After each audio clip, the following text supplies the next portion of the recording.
Hello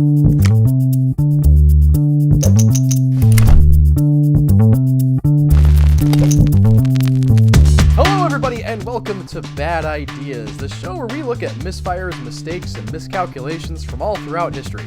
I'm Tony Southgate. And I'm Albert Berg, and the bad idea that we're talking about today is taxes.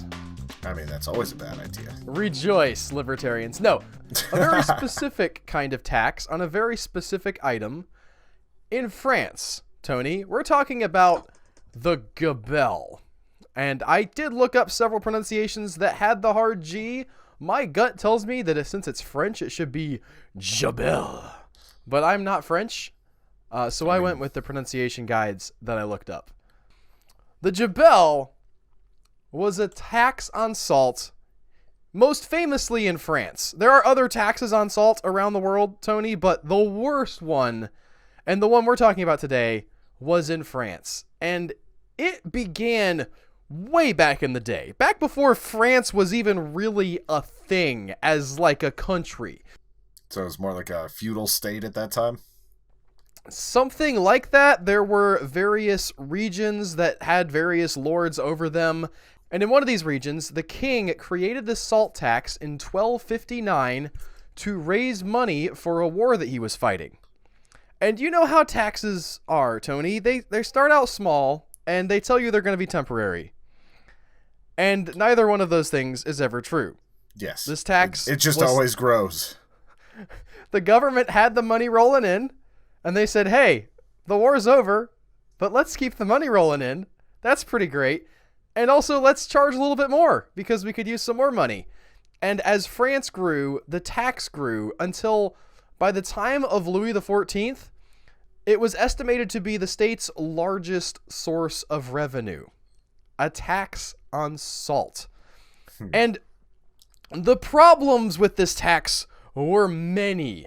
To start with, it was the kind of tax that is called a poll tax, Tony. A poll tax is a tax that essentially hits all people everywhere with exactly the same amount of tax. And it's the opposite of what you might think of as a progressive tax, where rich people have to pay more. If everybody pays the same amount, if you tax everybody $1 in the United States, some people are going to feel that loss of $1 more than others. I mean, $1 is a bad example, but you can raise it to any amount. If there's a single amount tax that everybody has to pay, the people who are poor are going to resent the fact that the rich people don't have to pay as large a percent of their income. Yeah. There was also the fact that as this tax went on, rich people didn't end up having to pay it anyway, or paid a smaller amount than the poor people. But in theory, let's argue everybody pays the same amount of tax, Tony. It's quote unquote fair. Everybody buys salt, everybody uses about the same amount of salt. So this is a fair system. All men are paying the same amount, right? Yeah. No. See, okay. Despite the fact that they said everybody was going to pay the same amount, they didn't, because the different regions of France were taxed at different rates. And this was partly because the gradual unification of France meant that local tax rates were sort of absorbed into the whole. So as the central country that began to take over other countries that eventually became France, as they were incorporating these various regions into themselves, they said, listen, we know that you don't probably want to be part of us. You'd like your independence. We're taking over. But as a concession, you can keep the lower tax rate that you have on this salt thing, because it was popular enough that various regions were adopting it, and they didn't force everybody to pay the same amount. The other factor here was that, practically speaking, if you lived in a salt-producing area, it didn't make sense for the government to tax you at a high rate, because you had the salt right there. The smuggling problem that they would eventually deal with to other regions would have been even more difficult to deal with if they were trying to tax people who had the salt already at their disposal for the salt that they were mining. So, well, that's okay. If you don't want to pay the tax, you could go on a low-sodium diet, right? You'd think that, Tony. You think like, well, maybe salt, I don't have to deal with it as much. I don't have to have salt in my diet, at least not in high levels. I'll just eat unsalted potato chips. It's fine. They're terrible. I'm a French person that knows about potato chips. However, there's another complication called the salt duty. There's a fancy French word for it, Tony. I didn't write that down because I'm not French. But this was a French law that mandated that everyone above the age of 8, especially in these higher taxed regions of the country, buy a minimum ration of 15.5 pounds of salt every year. And the taxes on this 15 pounds of salt amounted to a month's income for many poor families. Ouch. Super ouch. The reason that they did this, and this was actually something I had a difficulty wrapping my mind around because I read about this required salt buy. And I thought, why would you require... This seems like just throwing salt in the wound of this already high tax that you just require people to buy them. The government's rationale was people are smuggling this salt, and we'll get into the smuggling operations here in a second, but people are going to be incentivized to smuggle this salt. But if we force people to buy more salt than they could possibly eat, then they will have no incentive to buy it from the smugglers. I mean, it's clever in a very, very tyrannical way. I get what they're going for. If that wasn't enough, Tony, you'd think, okay, I've been forced to buy all this salt. This sucks. I do have so much salt that I cannot use it all. But, this is back before refrigeration. Maybe I can take this salt and I can use it to preserve some stuff. You've got salted meat back in the day. Salt pork, that was a thing. That takes a lot of salt. Surely this is an outlet for my salt that the government has forced me to buy. I can use this 15 pounds of salt that I have spent a month's salary on to preserve my food. But no, you could not do that because the French government wanted you to buy the salt that you were going to salt your food with, Tony. Because if you use the salt that they forced you to buy to salt your food, see, that would mean that you wouldn't be buying it from them and paying taxes on salt that they wanted taxes on. Yeah, so you gotta buy that salt, but just keep that 15 pounds of salt so you could make like a statue of Lot's wife or something. I suppose. There were many tiny infractions involving the use of salt that incurred heavy penalties to the point where shepherds grazing their sheep and the sheep drinking out of a pond that was salty was considered an infraction of these Gabelle salt laws. As France grew, the inequality of these regions grew to the point where there were 5 different regions of taxation in France. There were some regions where people had to pay no tax. That was a sweetening deal. They were brought in late in the game and they didn't want to pay the tax, and the French were like, you guys can... We're going to conquer you, but, just so you don't have an uprising, and there were a lot of uprisings around this Gabelle stuff, we're going to let you not pay the tax. And then in other regions, ranging from a gradient up and down, but the highest taxed region paid 20 times as much for their salt as the region that didn't have any tax at all. That is and sometimes ridiculous. That is so much more. And, of course... because you have these two regions, sometimes they were separated by a single border, Tony. You can imagine that the incentive to go down to your grocery store if you live in a region that has no tax on the salt and go take it across the border and sell it for, the low price of only 15 times as much as what you paid for it to the inhabitants of the high tax region, that you could make yourself a tidy profit. Yeah, that's pretty solid. Just right out the gate making like 1,500%. Obviously, the government doesn't want this. They want to make their money, Tony. And so salt smuggling became eventually something that was punishable by death. And when that wasn't enough to stop people who were willing to risk death to make 15 times as much as what they had invested, they expanded this punishment to anybody who happened to be housing a salt smuggler. So, like, an entire family could get killed if you got caught smuggling salt. My impression of when I was reading this was sort of about like innkeepers and things. Oh, That it would sort of disincentivize housing people along the road as they were carrying salt. But also my impression of this was they wouldn't like check to see if you knew that the person was smuggling salt, or really even there wasn't a lot of due process involved in any of this, which brings us to our next problem with this salt tax, the Gabelles. Gabelles. I don't know how to pronounce any of these French things, Tony. Gabelles. These are what we're going to call them, the salt cops. And despite the fact that they are charged with enforcing these laws, they aren't directly government employees. They have like a ton of leeway to essentially do whatever they want to do. And this extended as well to the enforcement of this salt tax. A lot of times, and this was pretty common with taxation, back in earlier history, rather than the government having an entire operation where they would directly collect the tax, they would have agents in between that essentially you would pay the government a significant chunk of money for the right to collect the tax for yourself. So the government would get the money from you, and then you would take the money from the people to reimburse yourself plus a little more. Obviously, you're not gonna operate at cost, Tony. Yeah. You're gonna squeeze out as much as you can to make a profit in this tax collecting enterprise. Always.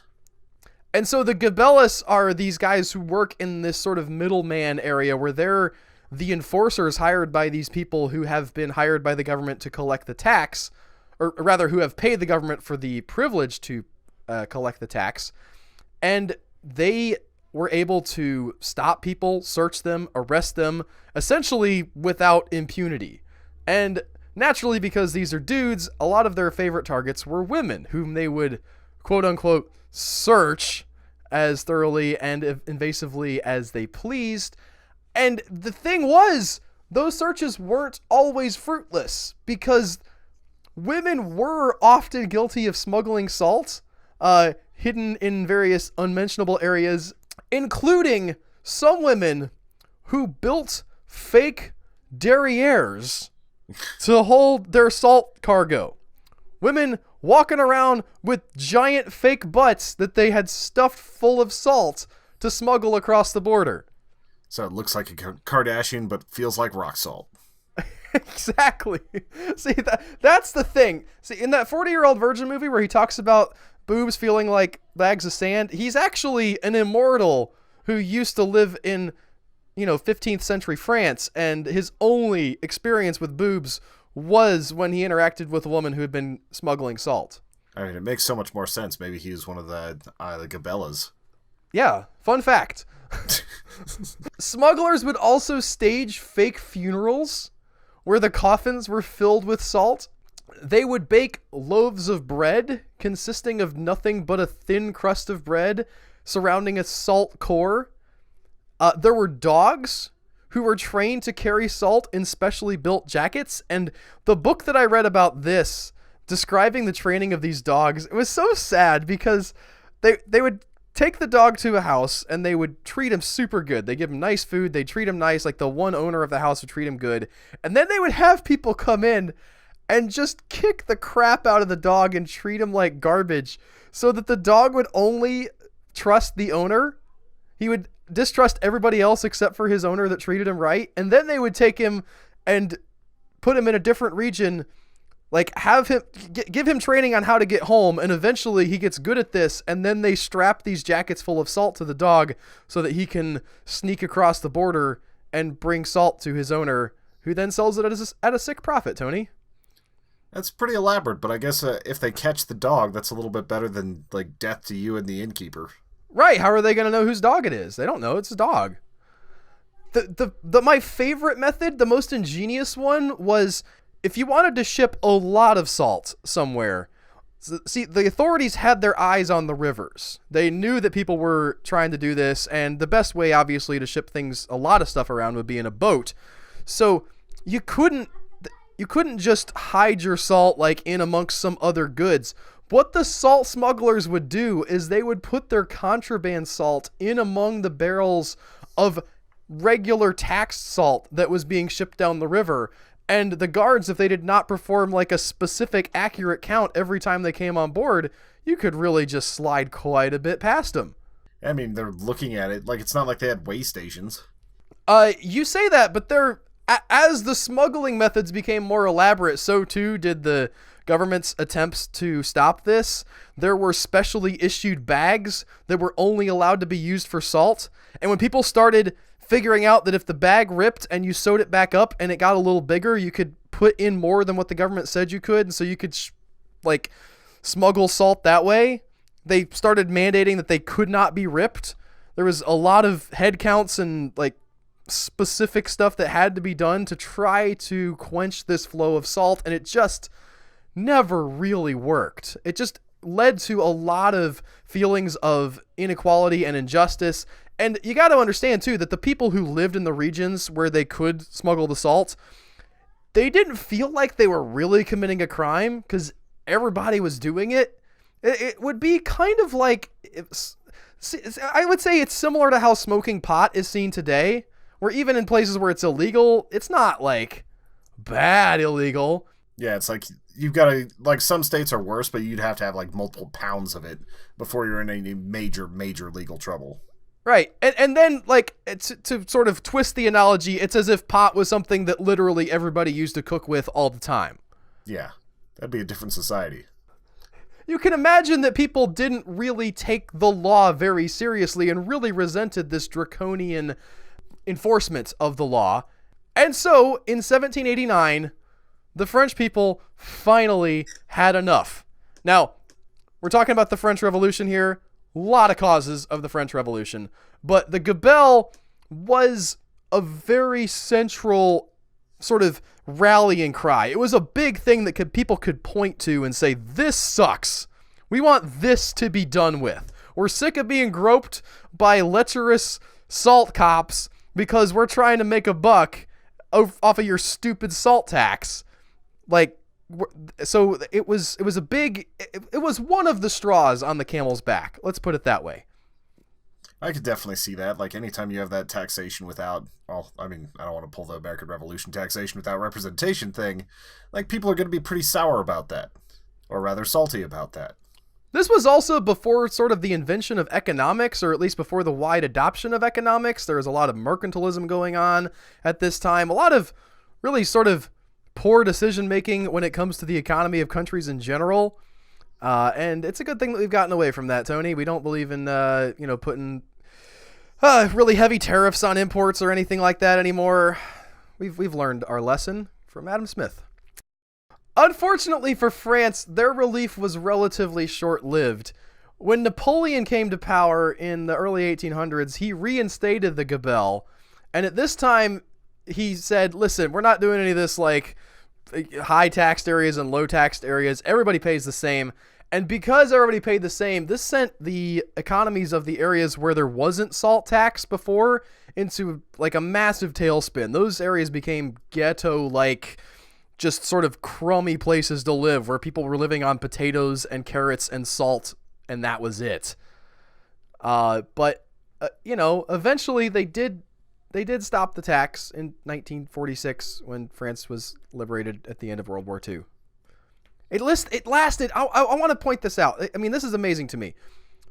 From 1259 to 1946. So just shy of 800 years they had these like Gabelle cops and everything.